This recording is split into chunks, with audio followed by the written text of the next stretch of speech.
Selamat siang, terima kasih atas kesempatan yang diberikan kepada saya. Perkenalkan, nama saya Greviani Meyok. Baik, di sini saya akan menjelaskan tentang protein.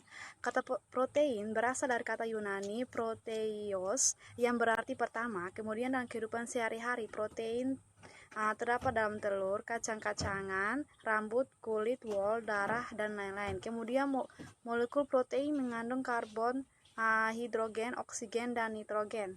Beberapa mengandung besi, mangan, tembaga, dan iodin. Kemudian, molekul protein sangat besar. Massa molekul relatifnya berkisar 10.000 sampai beberapa juta sama.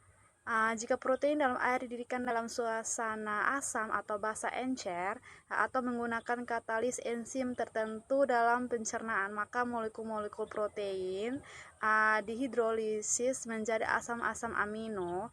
Jadi, protein merupakan polimer dari asam amino. Kemudian, asam amino ini merupakan senyawa dengan molekul yang mengandung gugus, fungsi amino min NH2, karboksil min COOH. Dari hasil hidrolisis protein dapat diperoleh 20 jenis asam amino. Selain itu, terdapat ratusan jenis asam amino hasil sintesis. Kemudian, jika gugus amino terikat pada atom C pertama setelah gugus karboksil, maka disebut asam alfa amino. Kemudian, jika gugus amino terikat pada atom C kedua setelah gugus karboksil, maka disebut asam beta amino. Kemudian, jika gugus amino terikat pada atom C ketiga setelah gugus karboksil, maka disebut asam gamma amino. Kemudian, asam amino yang ada di dalam hanyalah alfa amino.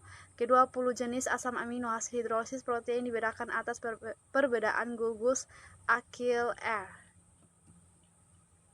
Nah, adapun asam amino esensial dan non-esensial. Nah, asam esensial ini merupakan asam amino yang tidak dapat disintesis dalam tubuh. Asam non-esensial merupakan asam amino yang dapat disintesis dalam tubuh. Ya, contohnya asam amino esensial yaitu valin, kodenya val. Kemudian asam amino non-esensial itu glisin, kodenya Gl. Kemudian sifat amfoter asam amino. Molekul asam amino mengandung gugus amina, min NH2 dan gugus karboksil, min COH, sehingga dalam larutan air asam amino dapat bersifat asam dan dapat bersifat basa. Kemudian sifat asam amino ini disebut sifat amfoter. Adapun ion sweeter, gugus amino min NH2 bersifat basa dapat mengikat protein H+. Kemudian gugus karboksil min COOH bersifat asam dapat memberi protein H-. Oleh karena itu, asam amino dapat menjadi ion bermuatan ganda, yaitu muatan positif dan negatif. Ion asam amino yang bermuatan ganda disebut ion sweeter.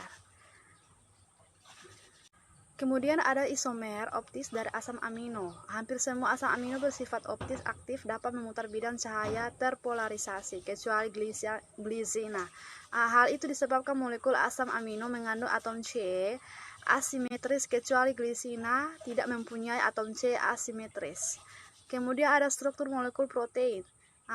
Molekul protein tersusun atas satuan-satuan asam amino yang berikatan melalui ikatan peptida yang terbentuk akibat penggabungan molekul asam amino monopeptida dengan mengeluarkan molekul air, polimerisasi, kondensasi. Kemudian ada struktur primer protein. Deretan asam amino dalam rantai protein disebut struktur primer. Struktur primer polipeptida terdapat pada oksitosin dan vasopresin. Nah, oksitosin ini merupakan hormon yang memicu kontraksi rahim dan sekresi air susu. Kemudian vasopresin berfungsi menaikkan tingkat tekanan darah dan mengatur fungsi jantung. Kemudian di sini ada struktur sekunder protein, di mana merupakan penataan rantai polipeptida dari molekul panjang protein. Rantai polipeptida dapat memilin dan melipas sehingga membentuk berbagai bentuk molekul protein. Kemudian struktur sekunder ditentukan oleh ikatan hidrogen antara pasangan elektron bebas oksigen pada gugus karbonil suatu asam amino dengan atom H yang terikat pada nitrogen asam amino lain. Kemudian interaksi OH dapat terjadi dalam gulungan rantai polipeptida untuk membentuk struktur spiral yang dibentuk alpha helix. Jenis struktur sekunder ini membentuk sifat elastisitas protein dan yang ditemukan dalam protein serat seperti wol, rambut, dan tendon. Kemudian ikatan hidrogen juga dapat terjadi antara rantai protein yang berbeda, menggabungkan keduanya dalam suatu penataan yang disebut lembaran terlipat. Struktur ini terdapat dalam sutera. Seratnya bersifat fleksibel tapi sangat kuat dan tahan regangan. Kemudian ada struktur tersier protein, di mana struktur tersier protein ini merupakan globular yang merupakan bentuk 3 dimensi. Kemudian struktur tersier secara langsung dikaitkan pada fungsi protein, apakah sebagai enzim, struktur dalam otot dan tendon, dan atau dalam bentuk lain.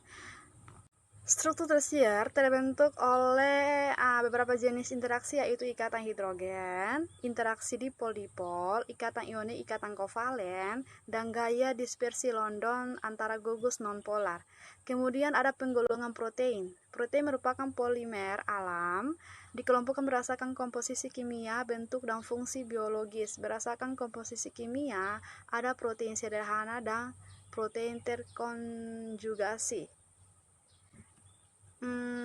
Berdasarkan bentuk, ada protein serat, protein bujur, di mana protein serat ini terdapat baik di dua, yaitu kolagen, keratin. Kemudian berdasarkan fungsi biologis, enzim protein yang berfungsi sebagai biokatalisator. Contohnya yaitu amilase, mengubah tepung menjadi gula. Kemudian tripsin mengubah protein menjadi asam amino. Kemudian lipase mengubah lemak menjadi gliserol dan asam lemak. Kemudian ada protein transport, di mana merupakan protein yang berfungsi sebagai pengikat dan pengangkut. Contohnya protein dalam hemoglobin, berfungsi mengikat oksigen dari paru-paru dan membawanya ke jaringan perifer. Kemudian ada protein nutrien dan penyimpanan, merupakan protein yang berfungsi sebagai gudang makanan.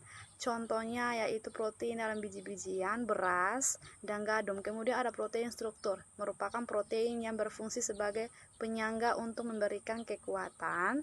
Struktur biologis, contohnya yaitu protein dalam rambut, kuku, dan bulu ayam. Kemudian ada protein pengatur, merupakan protein yang berfungsi mengatur aktivitas fisiologis atau seluler. Contohnya protein dalam hormon. Kemudian ada protein kontraktil, merupakan protein yang berfungsi untuk memberikan kemampuan suatu sel dan organisme untuk bergerak atau mengubah kontak. Contohnya itu protein pada miosin dan aktin yang berfungsi untuk kontraksi otot.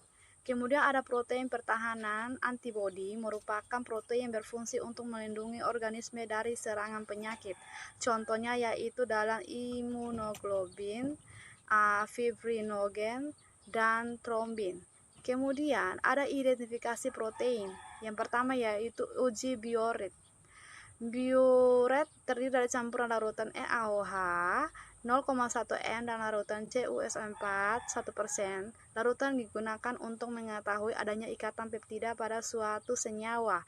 Jika dalam senyawa yang diuji banyak terdapat ikatan peptida, maka dengan uji bioret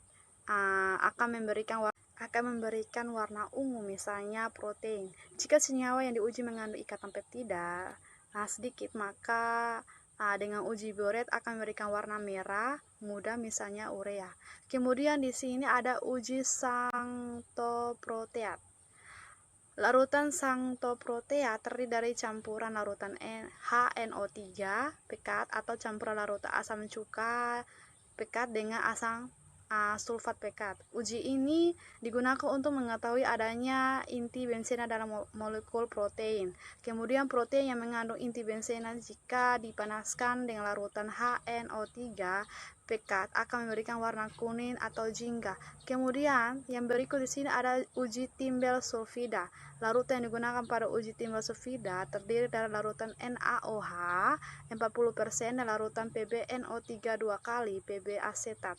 Larutan tersebut digunakan untuk mengetahui adanya unsur belerang dalam suatu protein. Protein yang mengandung belerang jika dipanaskan dengan larutan NaOH 40% akan menghasilkan Na2S dan zat lain. Kemudian ditetesi dengan PbNO3 dua kali atau Pb asetat yang akan memberikan warna coklat sampai hitam dari PbS terbentuk. Sekian, terima kasih.